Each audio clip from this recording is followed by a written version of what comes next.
তোমার হেল্পার নেব বলছো?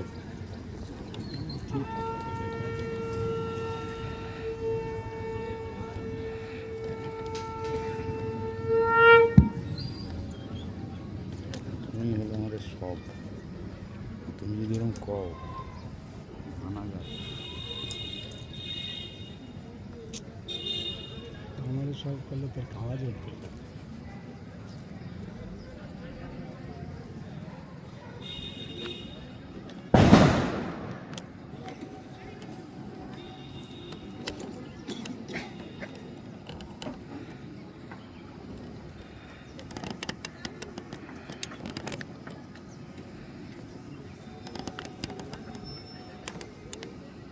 संघ दक्ष संघ रमा संघ दक्ष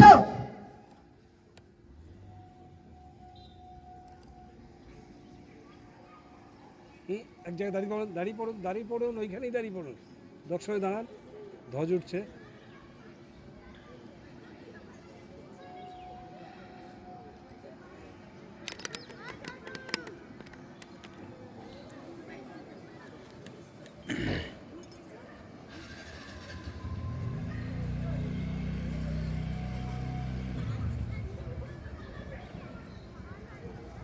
তোর কাজ করতে হবে।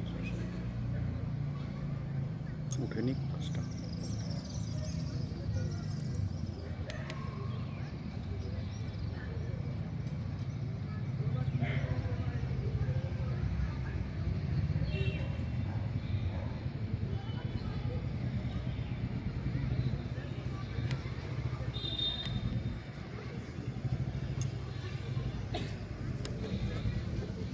धन्य प्रणाम 1 2 3 प्रार्थना। नमस्ते सदा वत्सले मातृभूमे नमस्ते सदा वत्सले मातृभूमे मया हिंदू भूमे सुखं वर्धितोऽहम् या हिन्दुभूमे सुखं वर्धितोऽहम् महामंगले पुण्यभूमे त्वदर्थे महामङ्गले पुण्यभूमे त्वदर्थे पतत्वेशकायो नमस्ते नमस्ते तत्तेशकायो नमस्ते नमस्ते प्रभो शक्तिमन् हिन्दुराष्ट्राङ्गभूता प्रभो शक्तिमन् हिन्दुराष्ट्राङ्गभूता इमे सादरं त्वां नमामो वयम् इमे सादरं त्वां नमामो वयम् त्वदीयाय कार्याय बद्धा कटीयम् त्वदीयाय कार्याय बद्धा कटीयम् भामाशिषं देहि तत्पूर्तये शुभामाशिषं देहि तत्पूर्तये अजेयाञ्च विश्वस्व देहि सस्वक्तिम् अजय्याञ्च विश्वस्य देहि सशक्तिम् सुशीलं जगत्येन नम्रं भवेत् सुशीलं जगत्येन नम्रं भवेत् सुतं चैव यत्कण्टकाकीर्णमार्गम् श्रुतं चैव यत्कण्टकाकीर्णमार्गम् स्वयं स्वीकृतन्न सुगङ्कारे स्वयं स्वीकृतन्न सुगङ्कारे समुत्कर्षनिःश्रेयसस्वैकमुग्रम् समुत्कर्षनिःश्रेयसस्वैकमुग्रम् परं साधनं नाम वीरव्रतम् परं साधनं नाम वीरव्रतम् तदन्तः स्फुरत्वक्षयाध्येयनिष्ठा तदन्तः स्फुरत्वक्षया ध्येयनिष्ठा विदन्तप्रजागर्तु धीव्रां मानिशम् इदन्ता प्रजाकर्तुतीभानिशम् विजेत्री जनसंहता कार्यशक्तिर् विजेत्री जनसंहता कार्यशक्ति विधाय स्वधर्मस्वसंरक्षणम् विधाय स्वधर्मस्य संरक्षणम् परौ वैभवं नेतुमेतत्स्वराष्ट्रम् परं वैभवन्नेतुमेतत्स्वराष्ट्रम् समर्था भवत्वाशिषातिवृशम् समर्था भवत्वा शिशातेषम्। भारत माता की जय। भारत माता की जय। धन्य प्रणाम। 1 2 3 शस्त्र आरंभ।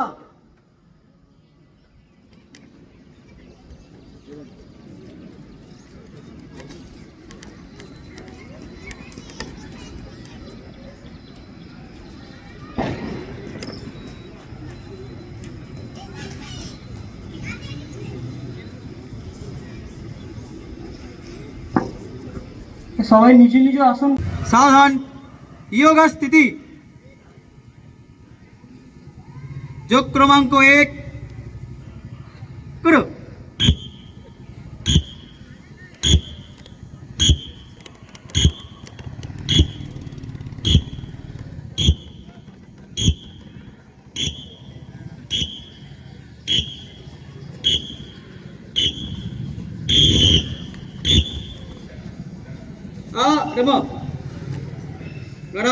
योग स्थिति। योग क्रमांक 2 करो।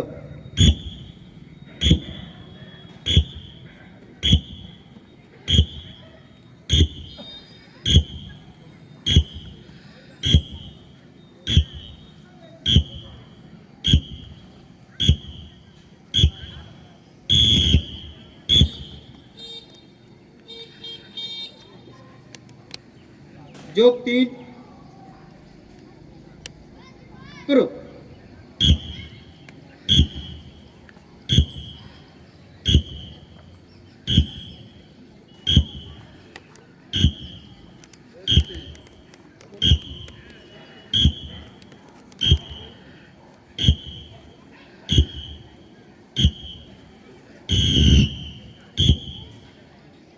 योग 4 करो।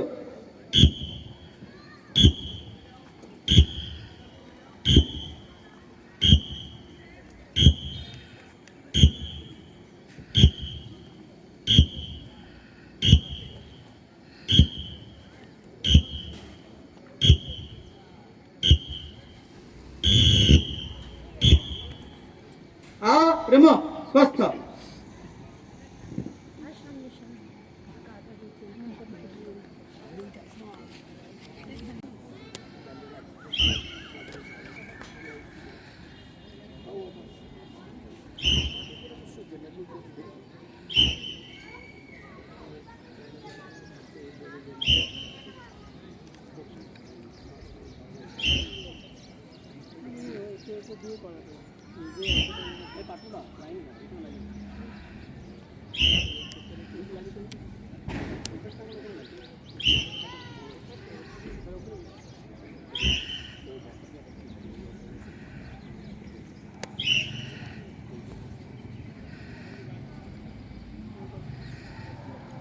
ব্রহ্ম। এরপরের আসন অর্ধচক্রাসন। সমস্থিতি।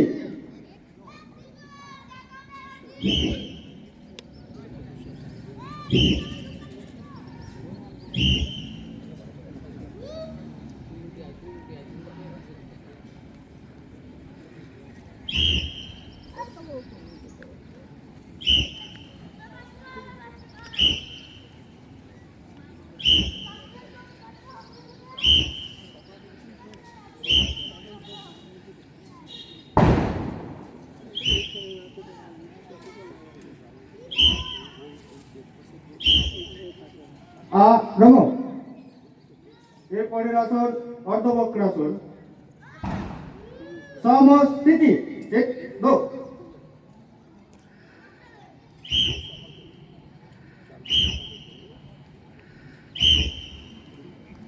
আ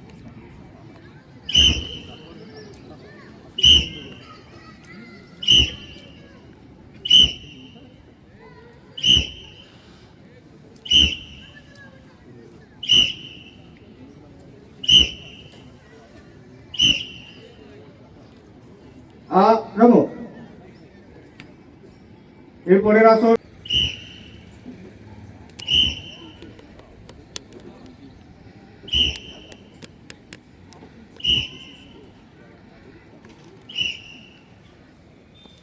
আরম্ভ।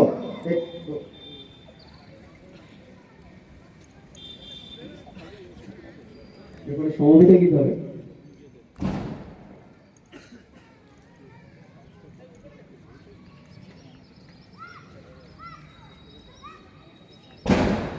হরি ওম।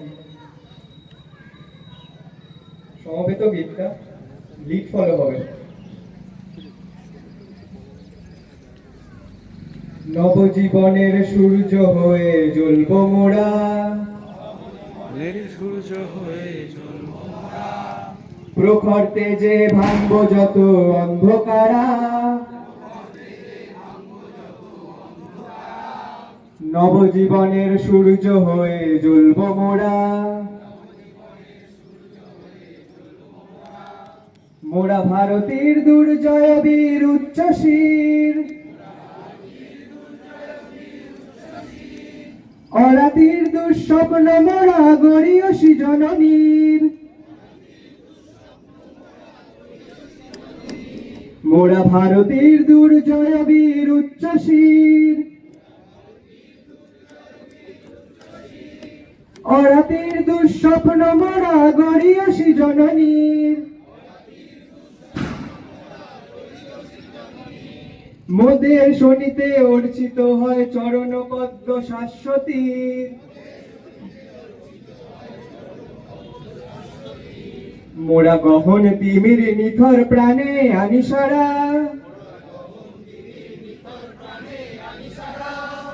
নবজীবনের সূর্য হয়ে জ্বলব মোরা, প্রখর তেজে ভাঙব যত অন্ধকারা, নবজীবনের সূর্য হয়ে জ্বলব মোরা, আপন দেহের অস্থি হতে বজ্র মোরা তৈরি করি,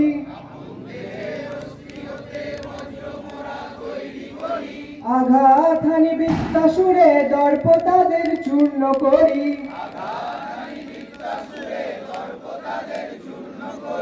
আপন মোরা তৈরি করি,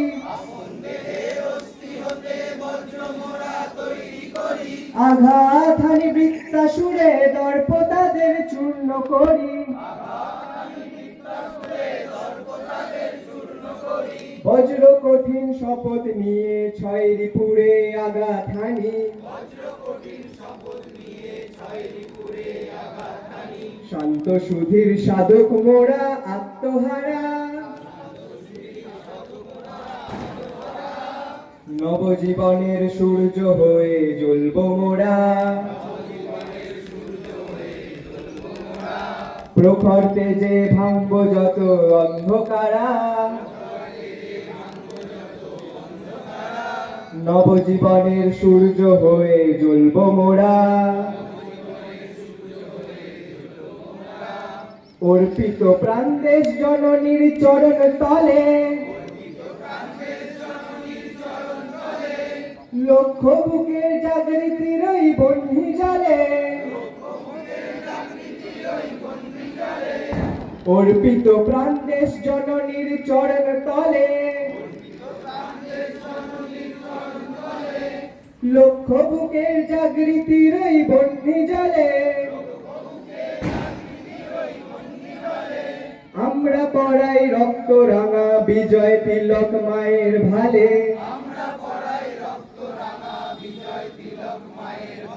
মোরা দেশের তরে ঢালতে জানি রক্তধারা,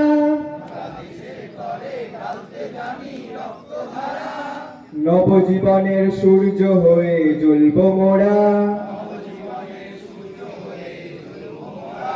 প্রখর তেজে ভাঙব যত অন্ধকারা, নবজীবনের সূর্য হয়ে জ্বলব মোরা।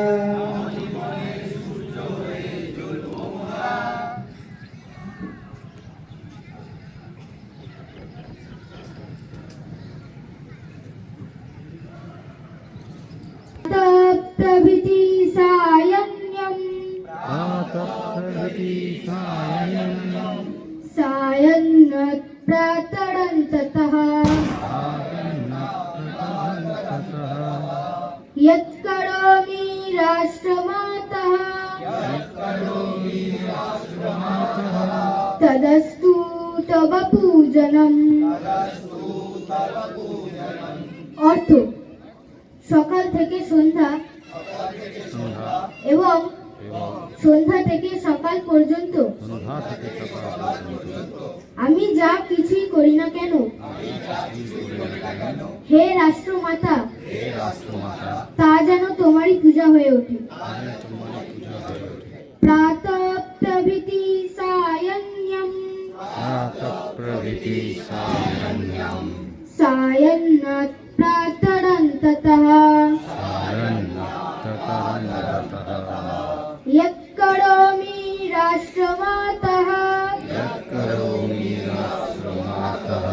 तदस्तु तव पूजनम्। तदस्तु तव पूजनम्।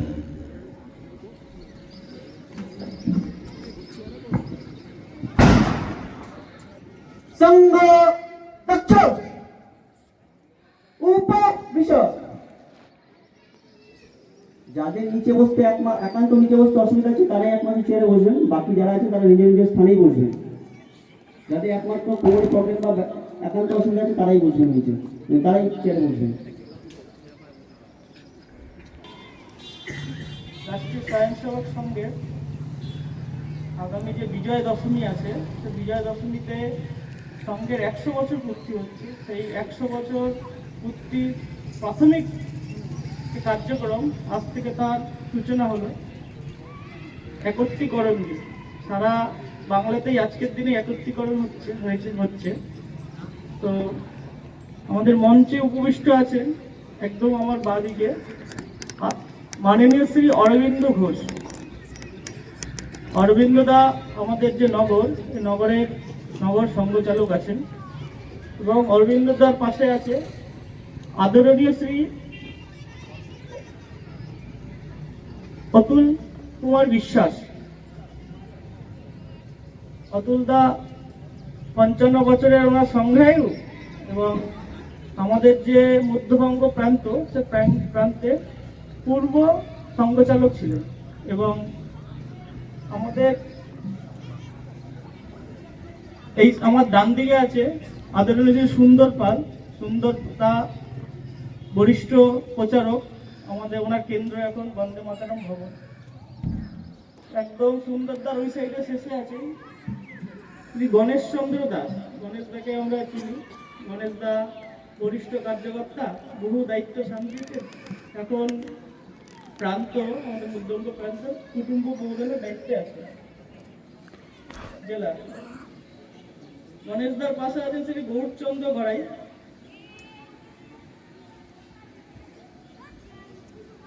পূর্ব জেলা সংঘচালক, ব্যক্তিগত জীবনে কলেজের শিক্ষক ছিলেন। গৌরদার পাশে আছেন শ্রী সুকুমার ঘোষাল। সুকুমার দা বরিষ্ঠ কার্যকর্তা।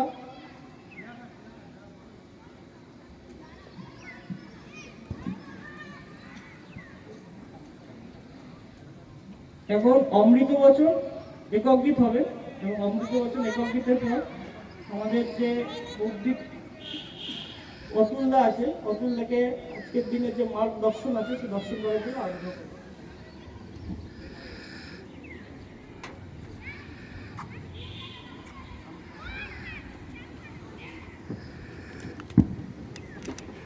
অমৃত বচন।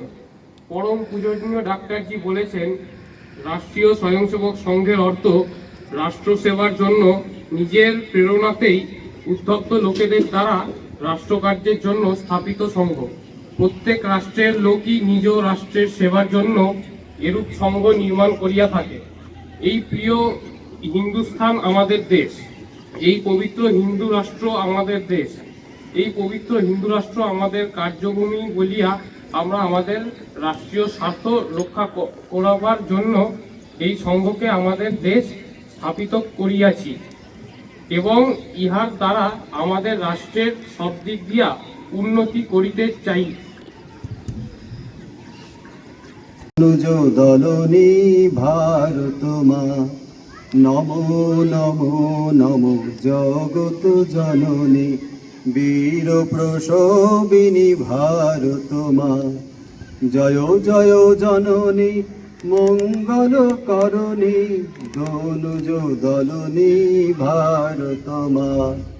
মস্তকে শোভিত শুভ্র হিমাচল, চরণ চুমিছে বিমল সিন্ধু জল। মস্তকে শোভিত শুভ্র হিমাচল, চরণ চুমিছে বিমল সিন্ধু জল। গঙ্গা যমুনা উচ্ছল ছল ছল, বক্ষে দোলে তব ভারত মা। নমো নমো নমো জগত জননী, বীর প্রসবিনী ভারত মা। জয় জয় জননী মঙ্গল করণী, দনুজ দলনী ভারত মা। শক্তিশালিনী দুর্গা তুমি, বিভব পালিনী লক্ষ্মী তুমি। শক্তিশালিনী দুর্গা তুমি, বিভব পালিনী লক্ষ্মী তুমি। জ্ঞানদায়িনী বিদ্যা তুমি, দ্বেষ ক্লেশ হরি ভারত মা। নমো নমো নমো জগত জননী, বীর প্রসবিনী ভারত মা। জয় জয় জননী মঙ্গল করণী, দনুজ দলনী ভারত মা। কল্যাণী তুমি জগতের মিত্র, ধর্মভূমি তুমি পূত পবিত্র। কল্যাণী তুমি জগতের মিত্র, ধর্মভূমি তুমি পূত পবিত্র। সৌম্য শান্ত তব জীবন চিত্র, চিরবন্দিতা তুমি ভারত মা। নমো নমো নমো জগত জননী, বীর প্রসবিনী ভারত মা। জয় জয় জননী মঙ্গল করণী, দনুজ দলনী ভারত মা। জয় জয় জননী মঙ্গল করণী, দনুজ দলনী ভারত মা।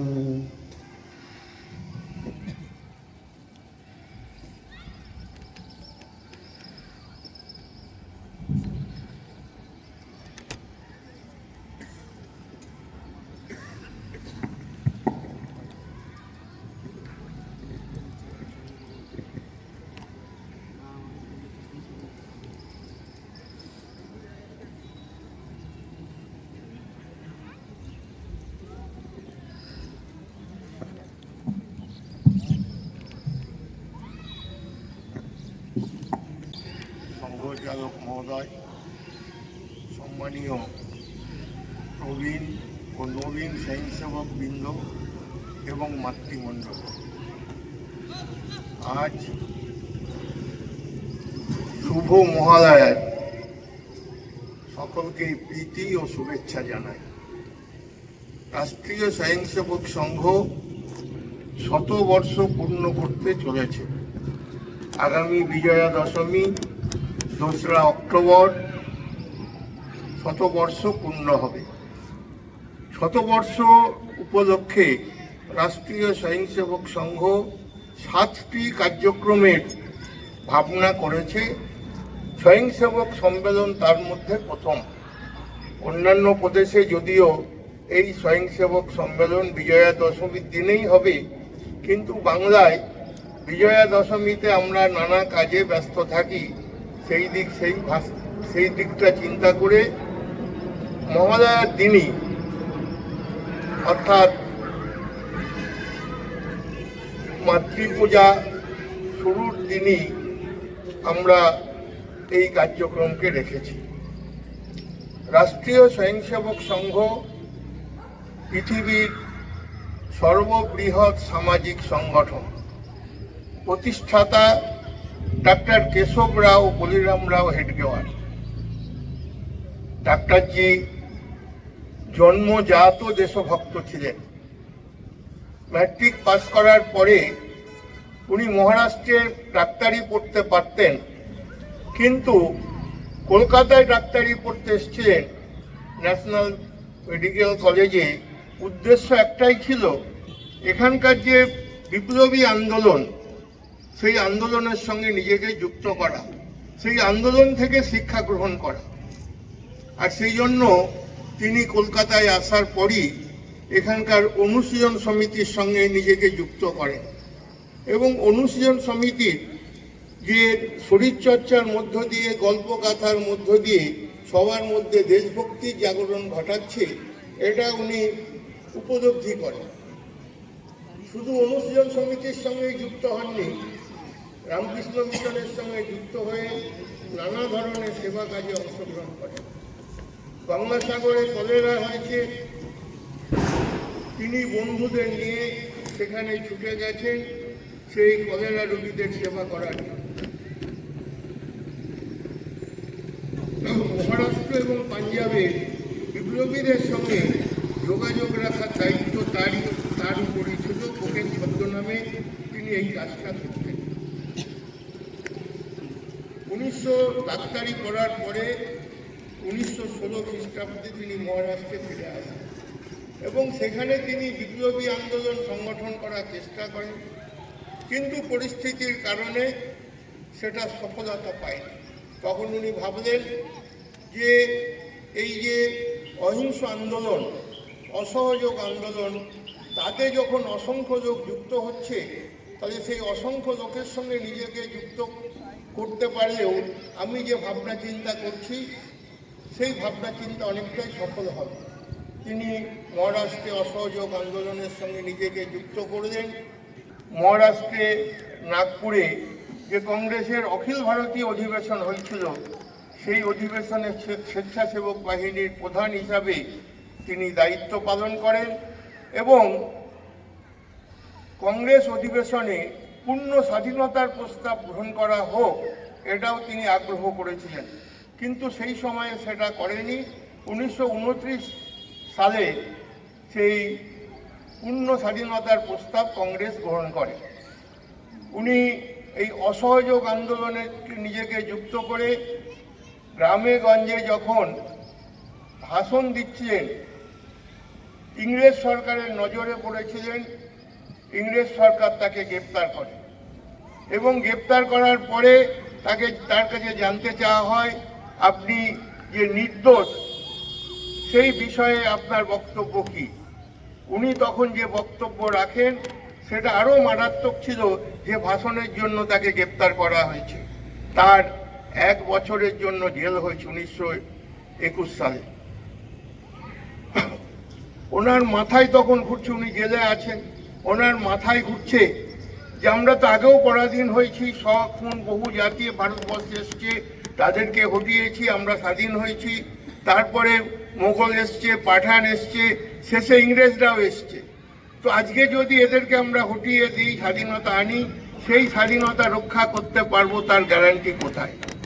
কি আমাদের দুর্বলতা? আমরা তো সমস্ত দিক থেকে উন্নত, জ্ঞানের দিক থেকে, বিজ্ঞানের দিক থেকে, সংস্কৃতির দিক থেকে, শক্তি সামর্থ্যের দিক থেকে আমরা উন্নত, কিন্তু কোথায় আমাদের ত্রুটি, যে কারণের জন্য আমরা বারবার পরাধীন হয়েছি? উনি ভারতবর্ষের ইতিহাস চর্চা করতে শুরু করলেন সেই জেলখানায় বসে।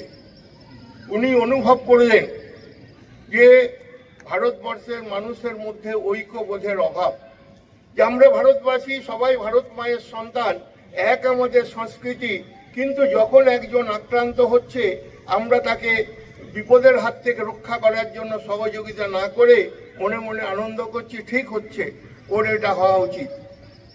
আমরা ছিলাম আত্মকেন্দ্রিক, শুধু নিজেরটুকু বুঝতাম, নিজের বাইরে কিছু আমরা বুঝতাম না।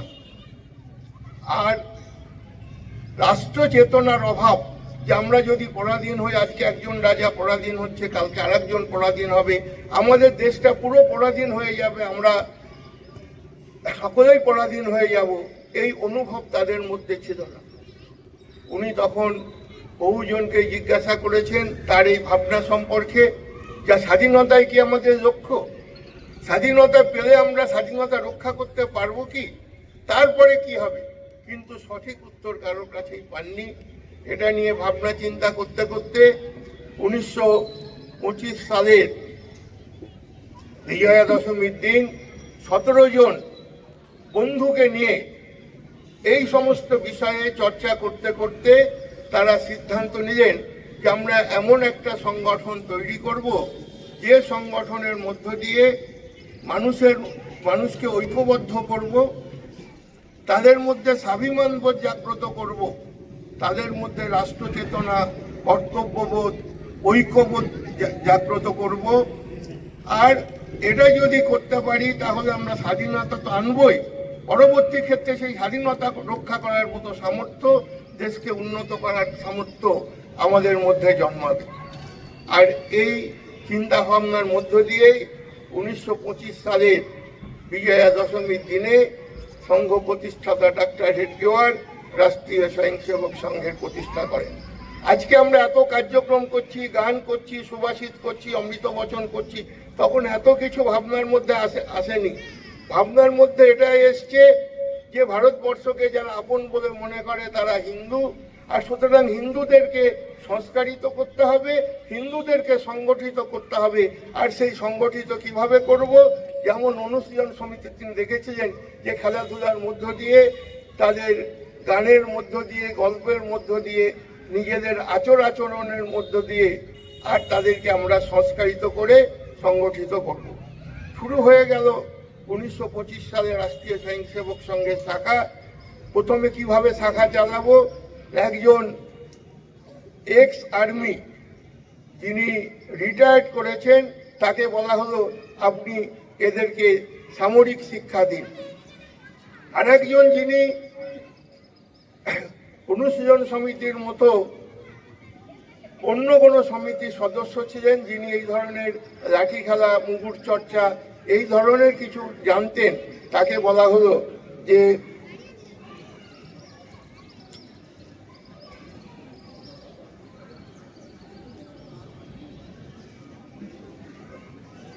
তাকে বললেন আপনি এদেরকে এই ধরনের আপনার যে সামরিক কৌশল, লাঠি খেলা, ছোড়া খেলা বা কিছু মুগুর খেলা যেগুলো আছে, এদেরকে আপনি শিক্ষা দিন। এটা চলছে। যখনই কোনো সমস্যা হচ্ছে তখন আবার সেই 17 জন বসছেন, আলোচনা করছেন, চর্চা করছেন, করে সেখান থেকে সমাধান বার করছেন। সেটাই সংঘের পথ হিসাবে গ্রহণ করা হয়েছে। সংঘের তখনও নামকরণ করা হয়নি। প্রায় 6 মাস পরে চিন্তা ভাবনা শুরু হয়েছে, আমরা তো সংঘ করেছি, তাহলে সংঘের নামকরণ কি হবে। ভাবনা চিন্তা করে বহু নাম এসছে, হিন্দু স্বয়ংসেবক সংঘ, মহারাষ্ট্র স্বয়ংসেবক সংঘ, ডাক্তার হেডগেওয়ার স্বয়ংসেবক সংঘ। আর সেই ভাবনা চিন্তা করার পরে শেষে যেটা সিদ্ধান্ত হয়েছে সেটা হয়েছে রাষ্ট্রীয় স্বয়ংসেবক সংঘ। 6 মাস পরে নামকরণ হয়েছে।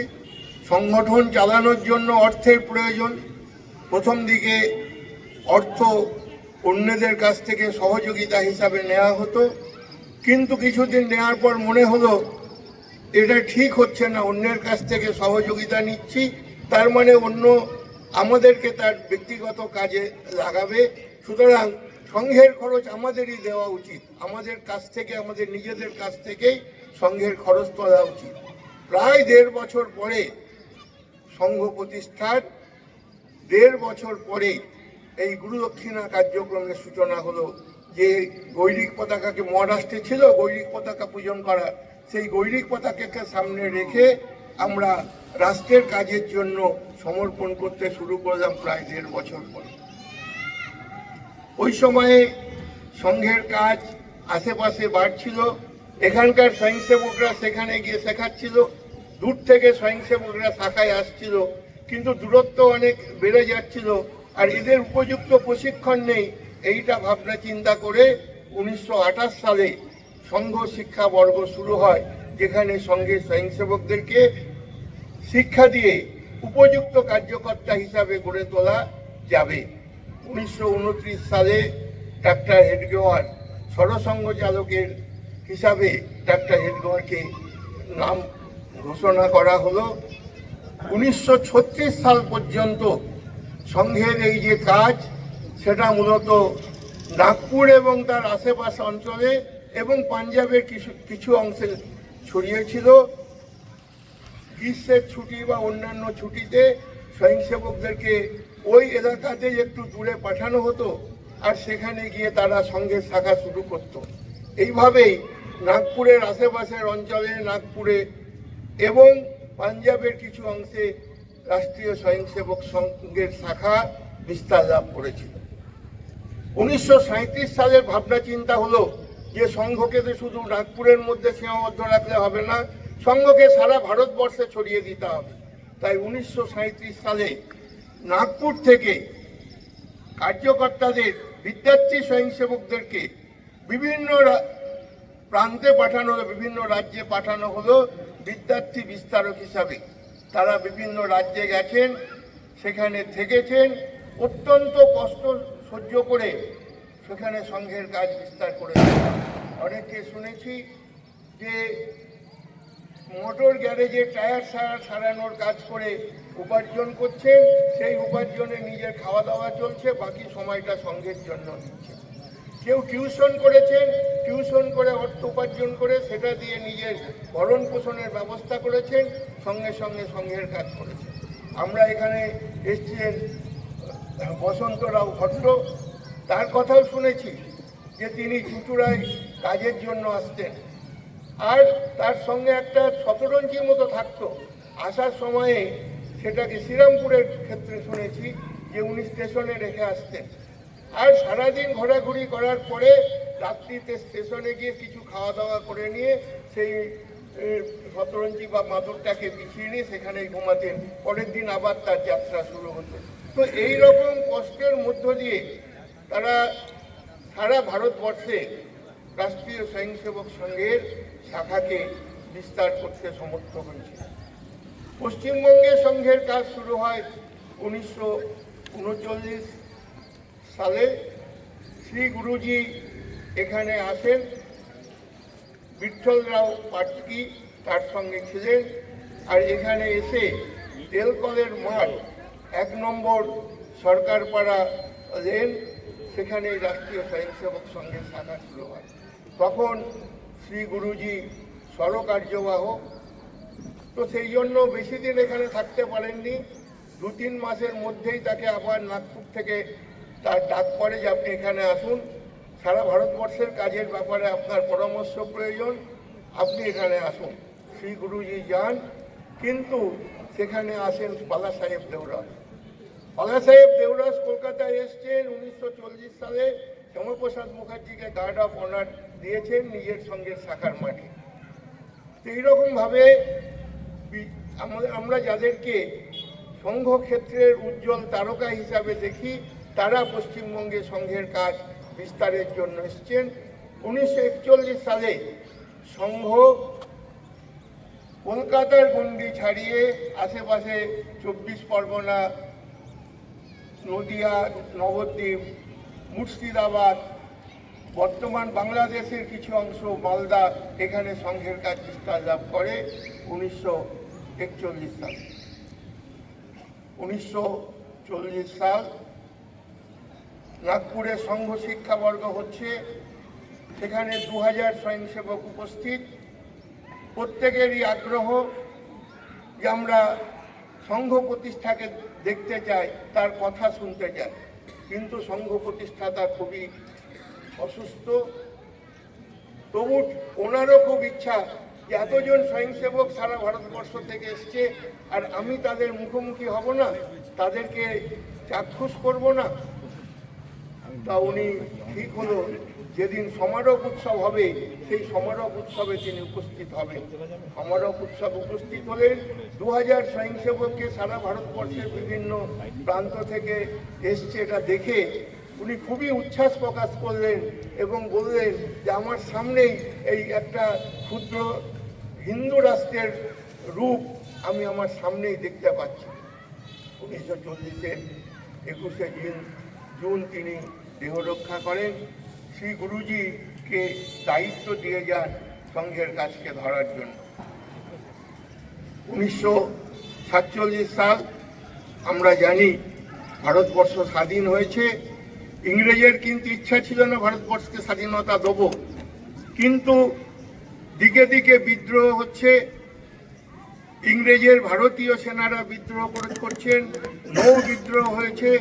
আজাদ হিন্দ ফৌজ ভারতবর্ষে এসছে ইংরেজের বিরুদ্ধে লড়াই করার জন্য, যদিও সেই সময় সফল হয়নি, কিন্তু বিচারের নামে তাদের উপর যে অত্যাচার হচ্ছিল সেই অত্যাচারে ভারতবর্ষের মানুষের মধ্যে ব্যাপক প্রতিক্রিয়া হয়। তখন ইংরেজের মাথায় আসে যে আমরা এখানে বেশি দিন থাকতে পারবো না, যেহেতু আমার সেনাবাহিনীর মধ্যেও বিদ্রোহ হচ্ছে, যাদের নিয়ে আমি দেশ শাসন করব, আমাদের এখান থেকে যেতে হবে। কিন্তু যাওয়ার সময়ে ভারতবর্ষের মেরুদণ্ডটাকে ভেঙে দেবো যাতে এরা সোজা হয়ে দাঁড়াতে না পারে, তার কথা চিন্তা করলেন এবং দ্বিজাতি তত্ত্বের উপর ভিত্তি করে ভারতবর্ষকে দ্বিখণ্ডিত করার ভাবনা নিয়ে আসলেন। ভারতবর্ষে স্বাধীনতা দেওয়ার কথা ছিল 1948 সালের জুন মাসে, কিন্তু ভারতবর্ষের বিপ্লবী শুধু আমরা এখানকার বিপ্লবীরা লড়াই করিনি, পাকিস্তানের বিপ্লবীরাও লড়াই করেছে, বর্তমান বাংলাদেশের বিপ্লবীরাও লড়াই করেছে। বাঘাযতীনের কথা আমরা জানি, মাস্টারদা সূর্য সেনের কথা জানি, এরা সবাই লড়াই করেছে অখণ্ড ভারতবর্ষের স্বাধীনতার জন্য। তাই শ্রী গুরুজি সারা ভারতবর্ষ পরিভ্রমণ করতে লাগলেন, অখণ্ড ভারতবর্ষের সপক্ষে সারা ভারতবর্ষে জনমত তৈরি করতে লাগলেন। আর সেই জনমত এত ব্যাপকভাবে হচ্ছিল, এটা দেখে ইংরেজরা ভাবলেন যে না, আর 1948 পর্যন্ত অপেক্ষা করা যাবে না, 1947-এর মধ্যেই আমরা ভারতবর্ষের স্বাধীনতা দিয়ে আমরা এখান থেকে পথতারি ঘটাবো।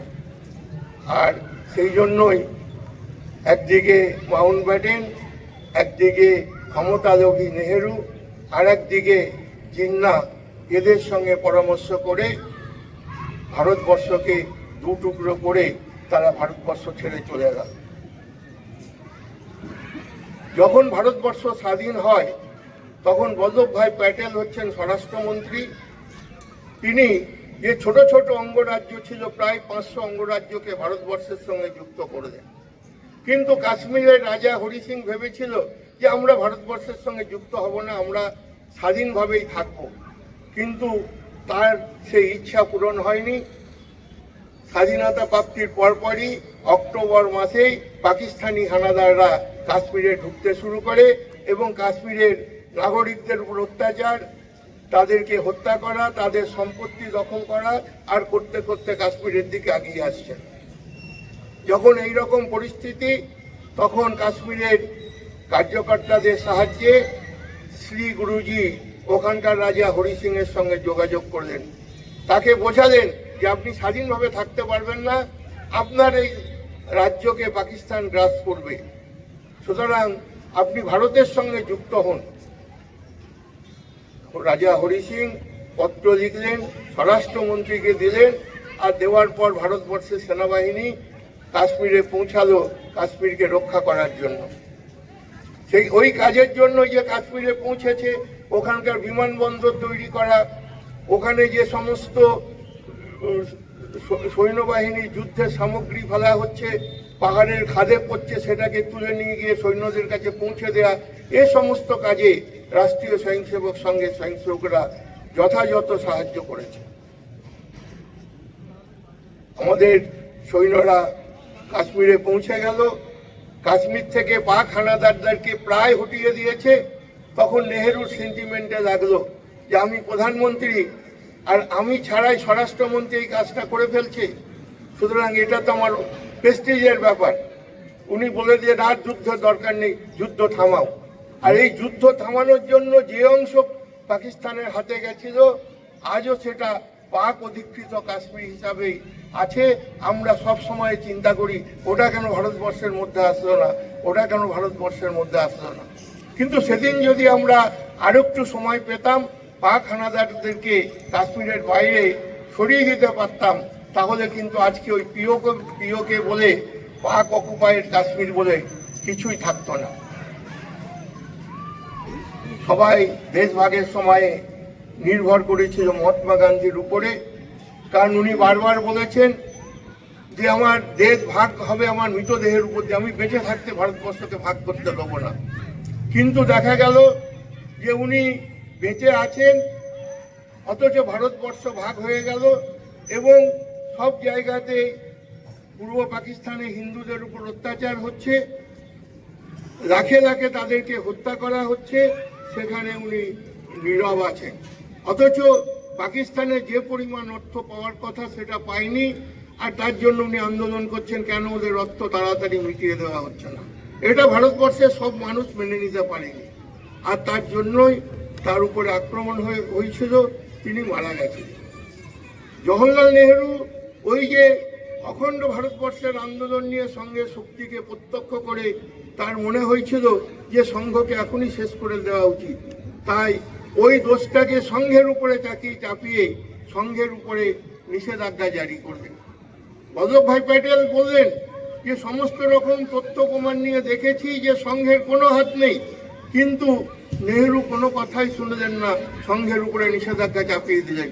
সেই সময়ে 70,000 স্বয়ংসেবক সত্যাগ্রহ করেছিল সংঘের উপর থেকে নিষেধাজ্ঞা প্রত্যাহার হোক, কিন্তু শেষ পর্যন্ত প্রায় 1.5 বছর পরে রাষ্ট্রীয় স্বয়ংসেবক সংঘের উপর থেকে নিষেধাজ্ঞা প্রত্যাহিত হয়েছিল। ওই সময়ে গান্ধী হত্যার অজুহাতে স্বয়ংসেবকদের উপর আক্রমণ হয়েছে, স্বয়ংসেবক পরিবারের উপরে আক্রমণ হয়েছে, ডাক্তারজির সমাধি মন্দির তার উপরও আক্রমণ হয়েছে। সবাই ক্ষুব্ধ ছিলেন। শ্রী গুরুজি এসে বললেন যে তোমাদের মধ্যে এখনো রাগ আছে? তা সবাই চুপ করে আছে। বলছে দেখো, অনেক সময় দাঁতের কামড়ে জিভ কেটে যায়, কিন্তু আমরা কখনো ভাবি না দাঁতটাকে উপরে ফেলে দেবো। তো সুতরাং আজ যারা আক্রমণ করেছে কাল তারা আমাদের হবে, এটা নিয়ে ভাবনা চিন্তার কিছু নেই। সুতরাং চুপচাপ ওটাকে মেনে নিয়ে সংঘের কাজকে সামনের দিকে এগিয়ে নিয়ে যাও। একদিকে সংঘের কাজকে বাড়ানোর জন্য শ্রী গুরুজি প্রতি বছরে প্রতি প্রান্তে 2 বার করে প্রবাস করছেন, যাতে কমিউনিস্টদের সংগঠন কংগ্রেসের সংগঠনের সঙ্গে যুক্ত হয়ে কিভাবে ইউনিয়ন করতে হয়, ওদের কোথায় কোথায় সমস্যা সেটা জেনে 1955 সালে ভারতীয় মজদুর সংঘের প্রতিষ্ঠা করলেন। ওখানে দেখেছেন যে অন্যান্য মজদুর সংগঠন অধিকারের ব্যাপারে সচেতন, কিন্তু দায়িত্বের ব্যাপারে অতখানি সচেতন নয়। তাই উনি দায়িত্ব এবং অধিকার দুটোকে পাশাপাশি রেখে এই মজদুর সংঘকে আগিয়ে নিয়ে গেলেন। উনি তাদের মন্ত্র হিসাবে দিলেন যে দেশকে লিয়ে করেঙ্গে কাম, কামকে লিয়ে পুরা দাম। আমরা কাজ করব তখন দেশের কথা মাথায় রেখে, আর কাজ করার পরে আমার যে মজুরি সেটাও আমি নেব, কারণ সেটা আমার অধিকারের মধ্যে, একদিকে দায়িত্ব আর একদিকে অধিকার। 1963 সাল স্বামী বিবেকানন্দের জন্ম শতবর্ষ।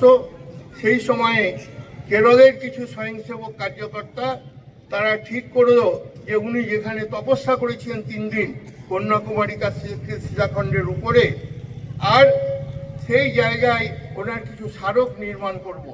ওরা ওখানে গিয়ে বিবেকানন্দের ওই জায়গাটাকে চিহ্নিত করলেন, কিন্তু খ্রিস্টান মিশনারিরা কয়েকদিন পরে গিয়েই সেই যে পতাকা বা কিছু ওরা রেখেছিল সেটাকে উঠিয়ে দিলেন, আর উঠিয়ে দেওয়ার পরে সেখানে ক্রস পুঁতে দিলেন, না এটা আমাদের জায়গা, আমরা বিবেকানন্দের জন্য দেব না।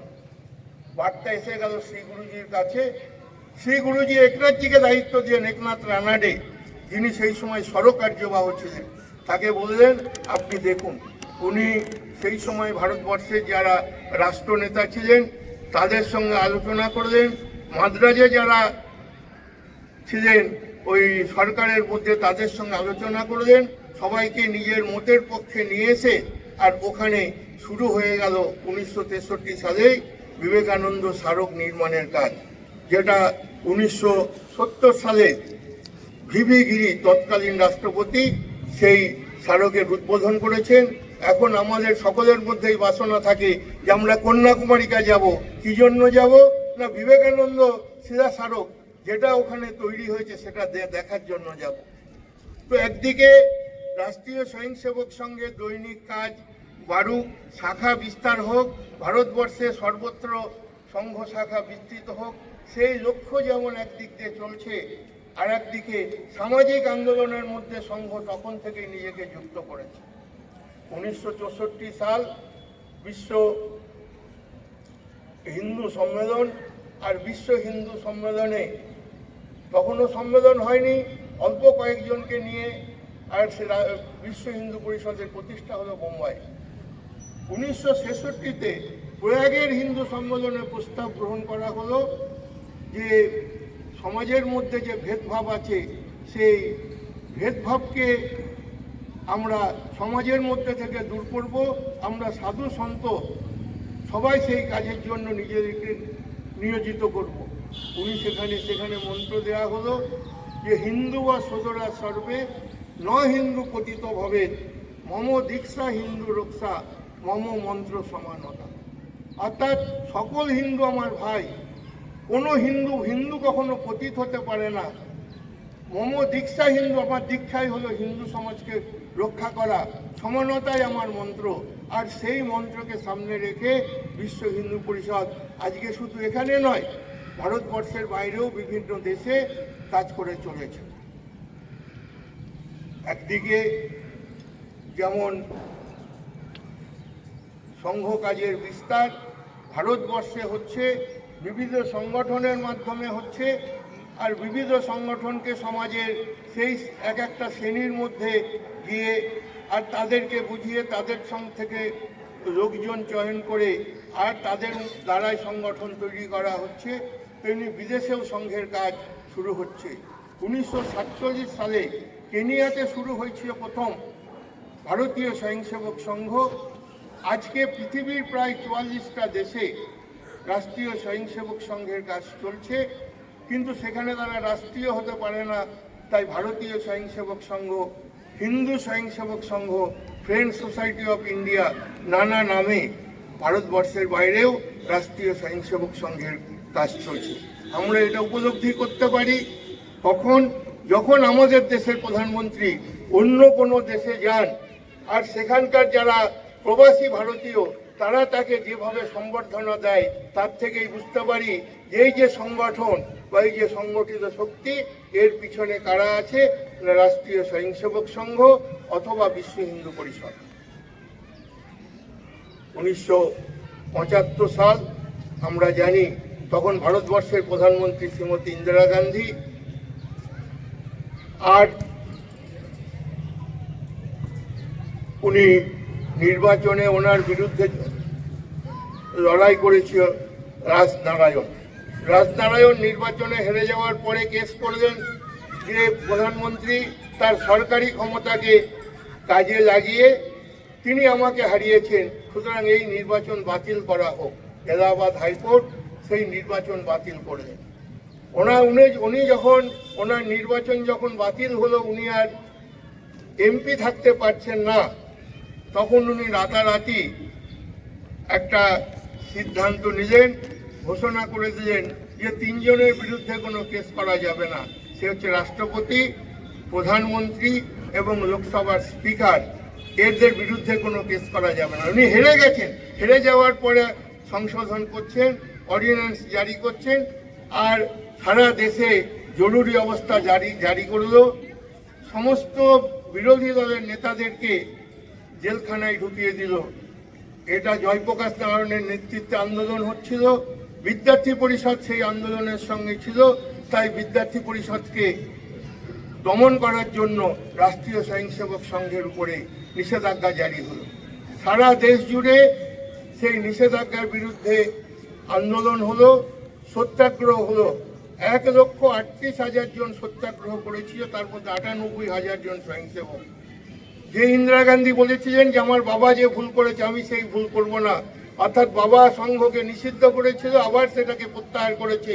আমি নিষিদ্ধ করেছি আর প্রত্যাহার করব না, কিন্তু আন্দোলনের চাপে পড়ে তিনি সেই নিষেধাজ্ঞা প্রত্যাহার করতে বাধ্য হন। এরপরে 1983 সাল সারা দেশে জনজাগরণের উদ্দেশ্যে রাষ্ট্রীয় একাত্মতা সৃষ্টি করার জন্য শুরু হলো একাত্মতা যজ্ঞ যাত্রা। যদিও সেটা বিশ্ব হিন্দু পরিষদের নামে হয়েছে, কিন্তু এক এক সময় এক একটা সংগঠনকে হাইলাইট করার জন্য তার পিছনে সংঘ থাকে। একাত্মতা যজ্ঞ যাত্রায় সারা ভারতবর্ষ থেকে 4টে রথ বার হয়েছিল। তাতে ছিল গঙ্গা জল অথবা সেখানকার পবিত্র নদীর জল এবং ভারত মাতার মূর্তি। দিনে 4টে করে জায়গায় সেটা থামছে, সেখানে কার্যক্রম হচ্ছে, ভারত মাতা পূজন হচ্ছে, সভা সমিতি হচ্ছে। এই রকম করতে করতে সেই রথগুলো গিয়ে পৌঁছালো নাগপুরে। আর রথ যখন পথ দিয়ে যাচ্ছে, অসংখ্য উপরথ সেখানকার পবিত্র নদীর জল নিয়ে সেই রথের জলের সঙ্গে যুক্ত করছেন। পরবর্তী ক্ষেত্রে সেই রথ একটা রথে পরিণত হয়ে সেটা সোমনাথ মন্দিরে গেছিল, সোমনাথ মন্দিরের সেখানকার শিবের পূজন করার জন্য। অর্থাৎ একদিকে চলছে রাষ্ট্রীয় স্বয়ংসেবক সংঘের দৈনিক শাখা, যেটা সংগঠন, সেই সংগঠন বৃদ্ধির কাজ, স্বয়ংসেবক নির্মাণের কাজ। আর একদিকে চলছে স্বয়ংসেবকদের দ্বারা সংঘকে সমাজের সমস্ত স্তরে পৌঁছে দেওয়ার কাজ, বিবিধ সংগঠন তৈরির কাজ। আর বিদেশেও সংঘ কার্য বিস্তারের কাজ। বিবিধ সংগঠনের মাধ্যমে আমরা সমাজের যে ব্যবস্থা, সেই ব্যবস্থা পরিবর্তন করার চেষ্টা করেছি। 1984 সাল আমরা জানি 1526 সালে বাবর ভারতবর্ষে এসেছিল। আর আসার পরই এখানকার সমস্ত মঠ মন্দির ধ্বংস করার চেষ্টা করেছিল ভারতীয় সংস্কৃতিকে মুছে ফেলার জন্য। 1528 খ্রিস্টাব্দে তার সেনাপতি বাকি খাঁকে নির্দেশ দিল যে রাম মন্দির যেটা অযোধ্যায় আছে সেটাকে ধ্বংস করে দাও, সেটাকে মসজিদ তৈরি করো। সেটা মসজিদ বানালো। 76 বার যুদ্ধ হয়েছে সেই মসজিদকে ওখান থেকে উদ্ধার করার জন্য, কিন্তু সম্ভব হয়নি। তাই 1984 সালে রাম জন্মভূমি মুক্তি যজ্ঞ সমিতি তৈরি হলো। তার দ্বারা সারা ভারতবর্ষে আন্দোলন গড়ে তোলার চেষ্টা হলো। আমরা যারা প্রবীণ স্বয়ংসেবক তারা জানি, গ্রামে গ্রামে রামশিলা পূজন হয়েছে। সেই রামশিলা খণ্ড কেন্দ্রে এসছে, সেখানে যজ্ঞ এবং পূজন হয়েছে। তারপরে জেলা কেন্দ্রে হয়েছে, তারপরে প্রান্ত কেন্দ্রে, তারপরে সেই সমস্ত শিলা অযোধ্যায় পাঠানো হয়েছে। সেই কার্যক্রম চলেছে। আমরা জানি তার পরিসমাপ্তি কোথায় ঘটল না, রাম জন্মভূমিকে কোর্টের নির্দেশে মুক্ত করার পরে আমরা বাড়ি বাড়ি থেকে অর্থ সংগ্রহ করেছি। আর অর্থ সংগ্রহের মাধ্যমে সেখানকার মন্দির নির্মাণ করে সেই মন্দিরে মূর্তি প্রতিষ্ঠার মধ্য দিয়েই আমাদের এই আন্দোলন সমাপ্ত হয়েছে। 1989 সাল ডাক্তারজির জন্ম শতবর্ষ। ওই সময়ে ঠিক হলো সংঘের কাজকে আরও দ্রুত বৃদ্ধি করতে হবে। আহ্বান জানানো হলো যে প্রত্যেক জায়গা থেকে ব্যাপক হারে প্রচারক বের হোক। আর পশ্চিমবঙ্গ সেই সময় 100 জন প্রচারক বের হয়েছিলেন। সেই সময় সেবা কাজ শুরু হলো। প্রথাগত সেবা কাজ সেবা ভারতীর গঠন হলো। শুধু সেবা ভারতীর গঠন হয়নি, আজ পর্যন্ত ভারতবর্ষে প্রায় 1.5 লক্ষ স্থানে সেবা কাজ চলছে সেবা ভারতীর তত্ত্বাবধানে। একদিকে সেবা কাজ চলছে, আর একদিকে আমাদের প্রচার বিভাগ এবং সম্পর্ক বিভাগের কাজও শুরু হলো ঠিক ওই সময়ে। 2000 সাল আমরা অতিক্রম করছি, শেষ 25 বছর। এই সময়ে এসে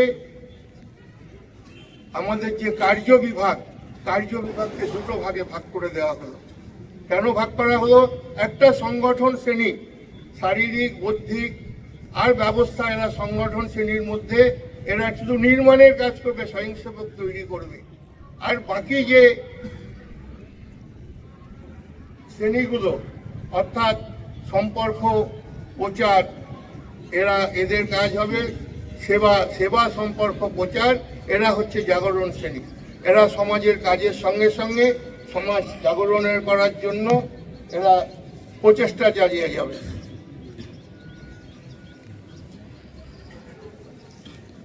তাই শুধু স্বয়ংসেবক সংঘ মানে স্বয়ংসেবক নির্মাণ নয়, সংঘ মানে সমাজ পরিবর্তনের জন্য যে ধরনের ব্যবস্থা গ্রহণ, সমাজ জাগরণের জন্য যে ধরনের ব্যবস্থা গ্রহণ, সেই কাজটাও একই সঙ্গে সংঘ চালিয়ে গেছে। 2000 সালের পরেই আমরা জানি যে আমাদের 6টা গতিবিধির কাজ শুরু হলো। 6টা গতিবিধি মানে গ্রাম বিকাশ, সামাজিক সমরসতা, পর্যাবরণ, পরিবার প্রবোধন এবং এইরকম আরও 2টো আছে, ধর্ম সমন্বয় বিভাগ। তো এইরকম 6টা গতিবিধির কাজ শুরু হলো। উদ্দেশ্য সমাজের লোককে সঙ্গে নিয়ে তাদের মধ্যে যে কুসংস্কার আছে, অব্যবস্থা আছে, সেটাকে পরিবর্তন করতে হবে, অর্থাৎ সমাজ পরিবর্তনের জন্য গতিবিধির কাজ শুরু হলো। আর যেহেতু শতবর্ষ সামনের দিকে এগিয়ে আসছে, সেই জন্য চেষ্টা হলো যে সংঘের কাজকে সারা ভারতবর্ষে সমস্ত স্তরে, মানে সমস্ত জায়গায়, সমস্ত মানুষের মধ্যে আর এটাকে পৌঁছে দিতে হবে। চলছে, কিন্তু এই যে সংঘের বিস্তার, সংঘের বিকাশ, এই কাজ করতে গিয়ে আমাদেরকে কম ক্ষতির মুখোমুখি হতে হয়নি। আমরা জানি বহু স্বয়ংসেবক এর জন্য প্রাণ দিয়েছেন। আসামে বাইরে থেকে 3 জন, এখানে যেমন বাইরে থেকে প্রচারক এসেছিলেন, অন্য প্রান্ত থেকে 3 জন প্রচারককে ওখানকার উগ্রপন্থী গোষ্ঠী হত্যা করে। আমাদের বাংলার 4 জন কার্যকর্তা, শ্যামলকান্তি সেনগুপ্ত, দীনেন দে, সুধাময় দত্ত, কাঞ্চন চক্রবর্তী, তারা ছিলেন ত্রিপুরায় কাঞ্চন ছড়া বলে ওখানে একটা বনবাসী কল্যাণ আশ্রম আছে, সেখান থেকে উগ্রপন্থীরা তুলে নিয়ে যায় এবং 4 জনকেই হত্যা করে। আমাদের বাংলাতেও দক্ষিণ 24 পরগনায় বাসন্তীতে তারা বনভোজনের জন্য প্রস্তুতি নিচ্ছে, সেই সময়কে 4 জনকে ধরে নিয়ে ঘরে ঢুকিয়ে 4 জনকে একসঙ্গে হত্যা করা হয়। আমাদের হুগলিতেও ওখানকার জেলা শারীরিক প্রমুখ দয়াল সিংহ রায়, তার বাড়ি আক্রমণ করে তাকে এবং তার মাকে হত্যা করা হয়। রায়গঞ্জেও সেই একই জিনিস হয়েছে, শাখার উপর আক্রমণ হয়েছে। সুকেশ মণ্ডল, তার দাদা ওখানে ওই আক্রমণে নিহত হয়েছে। বাংলার বাইরেও এই ধরনের আক্রমণ হয়েছে। আমরা কিছুদিন আগেও দেখলাম যে কাশ্মীরের যিনি সেবা প্রমুখ, তাকে হত্যা করা হয়েছে। কাশ্মীরে, পাঞ্জাবে যেহেতু সংঘ হিন্দু এবং শিখ সবাইকে এক করার চেষ্টা করছিল, তাই ওখানকার খালিস্তানপন্থীরা একদিন শাখার উপরে প্রবল গুলি বর্ষণ করে বহুজন মারা যায়, বহু স্বয়ংসেবক শাখার মাঠেই মারা যায়। কিন্তু সংঘ সেই কাজ থেকে পিছিয়ে আসেনি। সারা ভারতবর্ষ থেকে চাওয়া হয়েছিল যে 1 জন করে প্রচারক দিন, যাদের আমরা কাশ্মীরে, পাঞ্জাবে পাঠাবো, তারা সংঘের কাজ করবে। আজকে আমাদের এখান থেকে জয়দেব সিংহ রায়, যিনি দুর্গাপুরের ছেলে, তিনি পাঞ্জাবে গেছেন। আজকে সে জয়দেব সিংহ রায় নেই, জয়দেব সিং। তার পোশাক সব পাঞ্জাবি পোশাক, তার ভাষা পাঞ্জাবি, অর্থাৎ তিনি সেখানে কাজ করেছেন বহুদিন, এখন কাশ্মীরে কাজ করছেন। রাষ্ট্রীয় স্বয়ংসেবক সংঘ বর্তমানে যে সমাজ পরিবর্তনের ডাক দিয়েছে, সেখানে পঞ্চ পরিবর্তনের কথা বলা হয়েছে। পঞ্চ পরিবর্তন মানে নাগরিক অধিকার এবং নাগরিক কর্তব্য। আমাদের যে কর্তব্য সংবিধানে দেওয়া আছে, সেই কর্তব্য যাতে সমাজের সবাই ঠিকভাবে পালন করে, সেটার জন্য তাদেরকে ভাবিত করা। সামাজিক সমরসতা, অর্থাৎ সমাজের মধ্যে কোনো ভেদভাব থাকবে না। আমরা একই ভারত মায়ের সন্তান, এক আমাদের সংস্কৃতি, আমরা পরস্পর ভাই। আমরা বলছি আত্মবৎ সর্বভূতেষু, সবার মধ্যে যে আত্মা আছে, সবার মধ্যে সেই আত্মা আছে। আমাদের শাস্ত্রে বলা হয়েছে সর্বং কলযুগং ব্রহ্ম। আমরা নরকে নারায়ণ বলছি, নর নারায়ণ। আর তাহলে মানুষের মধ্যে ভেদভাব কেন? সেই ভেদভাব দূর করার জন্যই সামাজিক সমরসতা চলছে। পর্যাবরণ, অর্থাৎ পরিবেশকে বিশুদ্ধ করা, যাতে আমরা জলের অপচয় না করি, যাতে প্লাস্টিক বর্জন করি, কারণ প্লাস্টিকের ফলে নর্দমা ভর্তি হয়ে যাচ্ছে, সেখান দিয়ে জল যাচ্ছে না, নানা রকম সমস্যা দেখা দিচ্ছে। আমরা যাতে বৃক্ষরোপণ করি, আর এই কাজগুলো করার জন্যই চলছে পর্যাবরণ বিভাগ। আজকে আমাদের বাড়ির মা বোনেরা ঘরের বাইরে যেতে ভয় পায়, কেন কোন সময় তার উপরে আক্রমণ নেমে আসবে সেটা তারা বুঝতে পারে না। কিন্তু যে আক্রান্ত হচ্ছে সেও আমার ঘরের মেয়ে, আর যে আক্রমণ করছেও সে আমাদের ঘরের ছেলে। সুতরাং এই অবস্থা থেকে তাদেরকে দৃষ্টি ঘোরানোর জন্য তাদেরকে ঠিকভাবে মানুষ করতে হবে। সেইভাবে বলা হয়েছে পরিবার প্রবোধন, যে সংসারের মা এবং বাবাই তার সর্বশ্রেষ্ঠ শিক্ষক। সেখান থেকে তার পরিবারের যে রীতিনীতি, যা যা পরিবারের মেনে চলতে হয়, করতে হয়, সেগুলো তাদেরকে শিক্ষা দেওয়ার জন্য। আমাদের সমাজে এটা থাকার কথা নয়। আমাদের শাস্ত্রে বলা হয়েছে মাতৃবৎ পরদারেষু পরদ্রব্যেষু দ্রষ্টবৎ আত্মবৎ সর্বভূতেষু য পশ্যতি সপণ্ডিত। যে মাতৃবৎ পরদারেষু, নিজের স্ত্রী ছাড়া অন্যের স্ত্রী আমার কাছে মায়ের মতো। মাতৃবৎ পরদারেষু পরদ্রব্যেষু দ্রষ্টবৎ, অর্থাৎ পরের জিনিস আমার কাছে মাটির ঢালার মতো।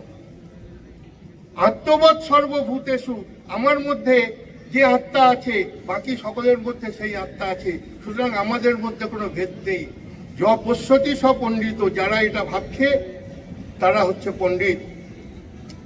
আমাদের একজন অখিল ভারতীয় অধিকারী তিনি বললেন, যারা এটা ভাবছে তারা পণ্ডিত নয়, তারা হিন্দু। অর্থাৎ হিন্দু সংস্কৃতি এটা। আজকে যদি আমরা ঘরের ছেলেদের এই শিক্ষা দিতে পারি যে তোমার স্ত্রীর বাইরে যারা আছে মায়ের মতো, আমাদের আগে ছিল যে মায়ের মতো দেখতে কাকিমা, জেঠিমা, মাসিমা, ঠাকুমার মতো দেখতে তাকে ঠাকুমা, বোনের মতো দেখতে তাকে বোন আমরা বলতাম। কিন্তু আজকে সেসব ভুলে গিয়ে আজকে আমরা হিংস্র হয়ে উঠেছি। তো এই বিষয় থেকে নিজের বাড়ির সন্তানদেরকে মানুষ করার দায়িত্ব হচ্ছে পরিবার প্রবোধন। আর স্বয়ের বিকাশের কথাও বলা হয়েছে। স্ব মানে স্বাবলম্বন, স্ব মানে স্বাধীনতা, নিজের দেশের স্বাধীনতা, স্ব মানে স্বদেশি বস্তুর ব্যবহার, যেগুলোর মধ্য দিয়ে রাষ্ট্রের কল্যাণ সম্ভব, সেগুলো করার জন্য এই যে কার্যক্রম নেওয়া হয়েছে 100 বছরের, তাতে সেই কার্যক্রমকে সামনে রেখে সমাজের মধ্যে জাগরণ ঘটিয়ে সমাজকে সাথে নিয়ে সমাজকে পরিবর্তনের প্রচেষ্টা সংঘ শুরু করেছে। রাষ্ট্রীয় স্বয়ংসেবক সংঘের উদ্দেশ্য বৈভবশালী ভারত, পরম বৈভবন নেতু মে তৎস্বরাষ্ট্রম। আর এর জন্যই আমরা কাজ করছি। আমরা যারা স্বয়ংসেবকরা দীর্ঘদিন ধরে কাজ করছি, আজও সংঘের কাজের সঙ্গে যুক্ত আছি। তারা সংঘের এই যে বিকাশ যাত্রা, সেই বিকাশ যাত্রার কিছুটা বিষয় আমরা উপলব্ধি করলাম। ভারত মাতা কি জয়, ভারত মায়ের জয়ের জন্য আমরা বাকি জীবন কাজ করব, এই আগ্রহ রেখে আজকের বিষয় শেষ করছি। ভারত মাতা কি জয়।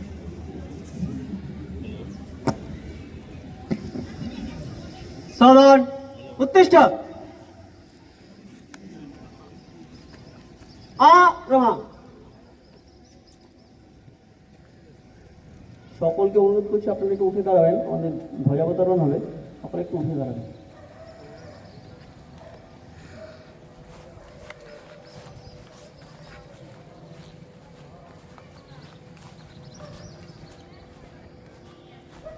संघ पक्ष दया प्रणाम 1 2 3।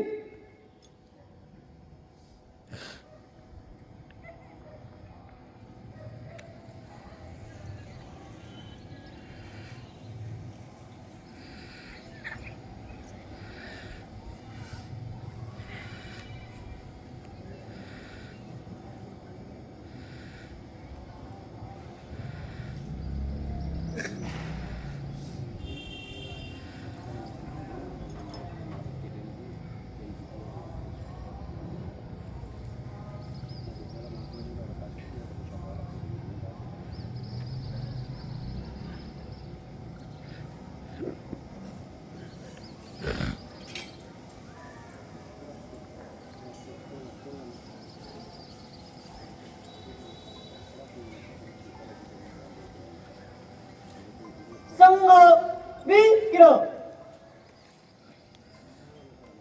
बाह मृदा आ रमा स्वस्थ সকলে বসে যান, যারা ইয়ে আছে তারা বসে যান।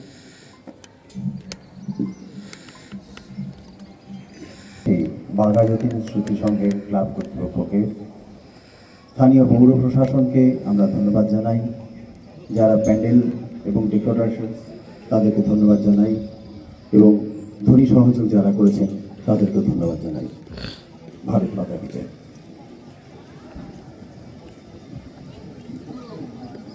সূচনা আছে, সকলের জন্য চা, বিস্কুট, জল ব্যবস্থা আছে আপনাদের পিছন দিকে, তো সবাই যাওয়ার সময় নিয়ে নেবেন।